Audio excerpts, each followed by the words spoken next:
नावेद भाई, सारी लड़ाई दलित वोट पर आई। समाजवादी पार्टी ने मुलायम सिंह जी के जाने के बाद एक ही काम किया जो रिमार्केबल है, जिस पर चर्चा होनी चाहिए थी, वो ये कि अखिलेश यादव कुछ दलित वोट को सपा के आंगन तक लाने में सफल हुए। इस बात से कोई इनकार नहीं कर सकता। 24 का जो परफॉर्मेंस है सपा की, उसकी एनालिसिस बताती है नॉन जाटव दलित वोट का लगभग 52-53%, 54% हिस्सा समाजवादी अपने पास ले आए। बसपा कमजोर हुई उससे, और जो भाजपा के पास बसपा का दलित आया था वो भी इधर से लग गया, तो भाजपा को भी झटका लगा। अब सारी लड़ाई उसी दलित वोट को सपा से छीनने के लिए है, जिसका शंखनाद मायावती जी ने किया, और साथ में बीजेपी भी उसी लाइन लेंथ पर आगे है। मायावती जी के बोलने के बाद बीजेपी के जितने दलित चेहरे हैं, नेता और चिंतक, सब बारी बारी से मैदान में उतरे और सबने पूरा इतिहास बताया सपा का। कहा कि भाई ये तो जन्मजात दलित विरोधी है। नावेशी को अब अखिलेश यादव के लिए ये एक संकट होगा कि मायावती के कद की नेता अगर मंच से और माइक से ये कह दे कि दलितों के मामले में सपा दोगली है क्या, तो अभी मायावती से बड़ा कंठ तो किसी के पास नहीं दलितों के मामले में। बिल्कुल। तब क्या स्थिति बनेगी? बिल्कुल। अरे श्रीमती जी, कुछ तो सस्ता लो, बचत करो। नहीं श्रीमान जी, सब बढ़िया लो, रहने दीजिए। इसमें क्या खास बात है? थोड़े में ज्यादा स्वाद, यही तो है इसकी खास बात। वाओ मामा, क्या स्वाद है। अरे मेरे राजा, देखिए, बात बिल्कुल सही है कि समाजवादी पार्टी और समाजवादी पार्टी की सरकार से दलित समाज का एक 36 का आंकड़ा रहा। उसके बाद बहुत ज्यादा जनाधार की क्राइसिस के बीच अखिलेश यादव ने समाजवादी पार्टी को जनाधार से जोड़ते हुए दलित समाज को अपने साथ जोड़ा, और लोकसभा चुनाव में एक चमत्कारी अंजाम भी सामने आया, एक चमत्कार भी सामने आया कि दलित समाज का एक हिस्सा समाजवादी पार्टी के विश्वास के साथ जुड़ा और लोकसभा चुनाव में एक बड़ी जीत हुई समाजवादी पार्टी की। उसका कारण ये था, देखिए, दलित समाज का पहला प्यार, पहला विश्वास बसपा ही है, लेकिन बसपा की निष्क्रियता धीरे धीरे बढ़ती रही और दलित समाज बीजेपी के विश्वास से जुड़ता रहा, और बीजेपी बहुत मजबूत होती रही, न सिर्फ उत्तर प्रदेश में बल्कि पूरे देश में। लेकिन जब एंटी इनकम्बेंसी हुई और लगने लगा, नावेद बाबू, ठीक, एक बात बताओ नावेद बाबू, पुराना मंगेतर लौट आए मोहल्ले में तब जी, तो पुराना मंगेतर चला गया था, बिल्कुल, लेकिन अब तो मोहल्ले में लौट आया, तब क्या होगा? हाँ बिल्कुल, लौटने की संभावनाएं पूरी हैं। जिस तरीके से उनको इंतजार था दलित समाज को कि बहन जी सक्रिय हों, कहीं ना कहीं जनता से जुड़े, वैसे पहले जैसी रैलियां हों, और वो उन्होंने एक बार शक्ति प्रदर्शन कर दिया, और दलित समाज में कहीं ना कहीं ऊर्जा, कहीं ना कहीं विश्वास जुड़ा है। और इस बात की संभावना है कि अगर इसी तरीके से जमीनी संघर्ष करती रही बहन जी, तो कहीं ना कहीं वो जो छिटक गया था, जो समाजवादी पार्टी के दामन से जुड़ गया था, वो बसपा में वापसी कर सकता है। लेकिन ये सिलसिला अगर जारी रहा और बसपा मजबूत होती नजर आई, तो वो दलित समाज भी जो भारतीय जनता पार्टी के विश्वास से जुड़ा है, वो भी वापस होगा। यहाँ पर खतरा सिर्फ समाजवादी पार्टी का ही नहीं है, बीजेपी का भी कहीं ना कहीं खतरा है, क्योंकि भारतीय जनता पार्टी की जो सबसे बड़ी ताकत है, जो एक्स्ट्रा ताकत बढ़ी, वो दलित समाज की थी। और बहन जी अगर सक्रिय होती नजर आएंगी, राजनीति में उनकी एक बड़ी हिस्सेदारी दलित समाज की है, और इस बात में भी कोई शक नहीं है कि अगर अभी भी सक्रिय बसपा नहीं होती, मायावती नहीं होती, तो आने वाले समय में बसपा का सिलसिला खत्म हो जाता। और एक चीज जो सुनने में आ रही है सबसे महत्वपूर्ण है कि बहन जी का सबसे बड़ा लक्ष्य है 40-50 सीटों को जीतना। 40-50 सीटों को जीतने के बाद वो मुख्यमंत्री की दावेदारी कर सकती हैं, क्योंकि उनको मुख्यमंत्री बनाना हर एक दल की मजबूरी होगी, समाजवादी पार्टी हो या भारतीय जनता पार्टी। आने वाला 1.5 साल के बाद विधानसभा चुनाव बड़ा चमत्कारी होगा, और बहन जी का लक्ष्य, देखिए, मुसलमान अब उनके साथ शायद कम जुड़ पाए, हालांकि मुसलमानों का कमिटमेंट ये था कि कहीं ना कहीं बहन जी अगर सक्रिय होती नजर आती है, उनके साथ में बसपा का कोर वोट वापस होता है, दलित समाज वापस होता है, तो हम आपके साथ में आ जाएंगे समाजवादी पार्टी का दामन छोड़ के। ठीक है नावेद भाई जी, यहां पर जिस तरह से प्रेजेंटेशन दी बहन जी ने, और खुल के योगी जी की तारीफ की, उत्तर प्रदेश की सरकार की तारीफ की, तो अब मुसलमानों का आना बहुत आसान नहीं है। ऐसे में ठीक है दलित जी, समाज की वापसी के बाद में इस बात में कोई शक नहीं है कि 40-50 ठीक है। सीटों का लक्ष्य मान के अगर बहन जी सफल हो जाती हैं तो उसके बाद अखिलेश यादव का भी मजबूरी होगी बहन जी को मुख्यमंत्री बनाना, और दूसरी तरफ एक चंक होगा बीजेपी का। तो बहन जी जी 40-50 सीटों में ठीक है आराम नवेद से भाई, अभी मुख्यमंत्री की रोकूंगा, दावेदारी अभी कर अभी सकती हैं। रोकूंगा नवेद भाई, रोकूंगा। वो तो दूर की बात है, 27 में क्या होगा। हम अभी 25 और 26 में ही समझने की कोशिश कर रहे हैं कि आखिर ये माजरा क्या है।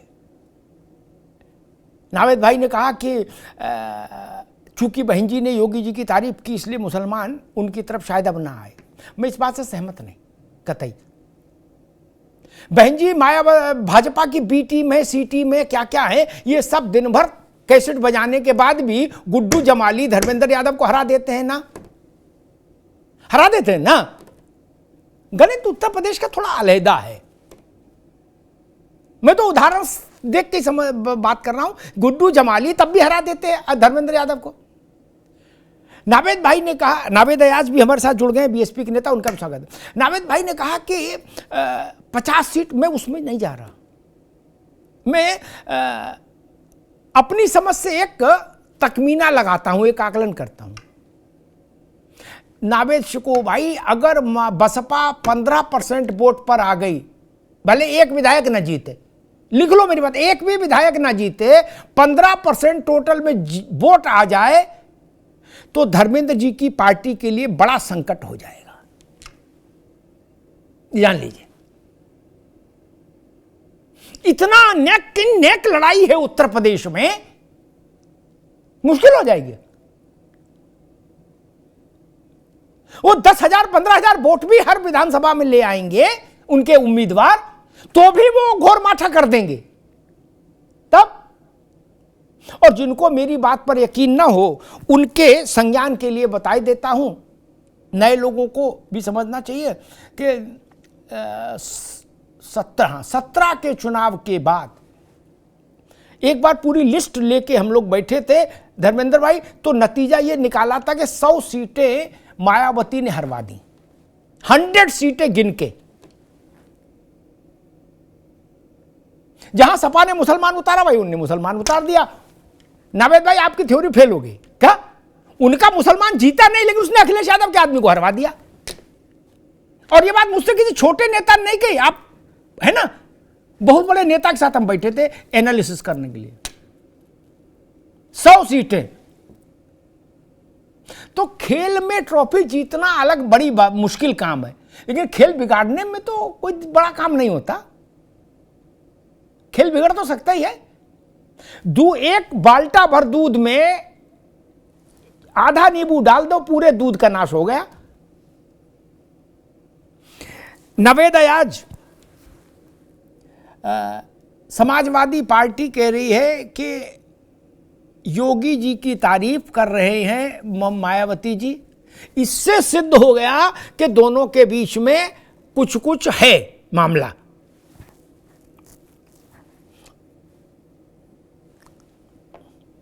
अमिताभ जी, मैं सिर्फ इतना कहना चाहता हूं कि आपको 2019 के चुनाव का वो गठबंधन याद होगा जब बहन जी ने बीजेपी को उत्तर प्रदेश में रोकने के लिए समाजवादी पार्टी से हाथ मिलाया था।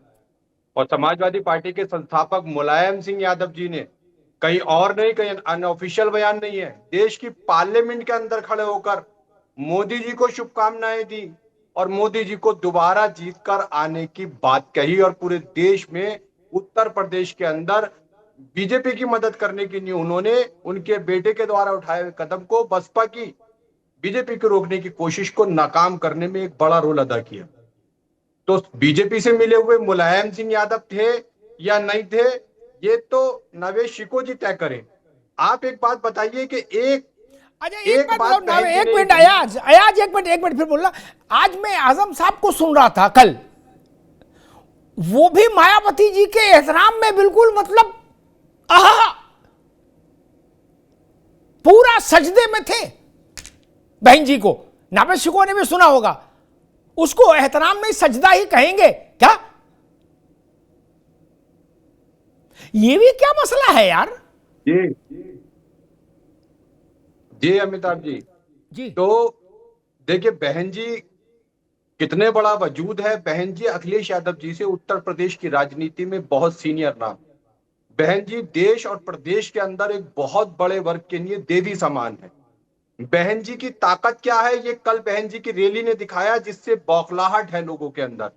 और ये भी साफ संदेश है दलितों का कि अगर उत्तर प्रदेश से भाजपा को हटाना है, माननीय योगी आदित्यनाथ जी को हटाना है, तो सिर्फ चेहरा एकमात्र बहन जी हो सकती है। अब वो कैसे हो सकती हैं, कौन सा पीडीए हो सकता है, क्या तरीका होता है, ये विपक्षियों को तय करना चाहिए। कि जो सबसे बड़ी आबादी उत्तर प्रदेश की जब बहन जी के साथ अपना साफ संदेश रैली के अंदर देकर गई है और वो भाजपा को रोकना चाहते हैं, तो वो बहन जी के रास्ते में रोड़ा ना डाले तो बेहतर है, वरना 2027 के नतीजे कहीं 2022 जैसे नतीजे ना बैठे। दूसरी बात मैं ये कहना चाहता हूं कि राजनीति के अंदर माननीय आदित्यनाथ योगी जी मुलायम सिंह जी का हालचाल लेने उनके घर पर कई बार जाते हैं और वो फोटो पूरे देश और प्रदेश के अंदर वायरल होते हैं। क्या किसी का आभार प्रकट करना किसी का हाल लेना किसी का आभार प्रकट करने से बड़ी बात नहीं है? तो योगी जी से समाजवादी के क्या रिश्ते हैं, मोदी जी से मुलायम सिंह जी के क्या रिश्ते हैं? और मुलायम सिंह यादव जी आरएसएस प्रमुख मोहन भागवत जी के साथ एक कार्यक्रम में एक सोफे पे बैठे हुए नजर आते हैं। इससे भी पीछे चले जाएंगे तो ठीक है, आप इससे भी पीछे चले जाएंगे। नाराजगी सोफे से है कि बैठने से है? माननीय कल्याण सिंह जी उत्तर प्रदेश के मुख्यमंत्री रहे। बाबरी मस्जिद जैसे प्रकरण के अंदर ठीक है, अभी रुकना होगा, ठीक है। हुआ है। अरे श्रीमती जी कुछ तो सस्ता लो, बचत करो। नहीं श्रीमान जी, सब बढ़िया लो, रहने दीजिए। इसमें क्या खास बात है? थोड़े में ज्यादा स्वाद, यही तो है इसकी खास बात। वाओ मामा, क्या स्वाद है। अरे मेरे राजा, राजा मसाला।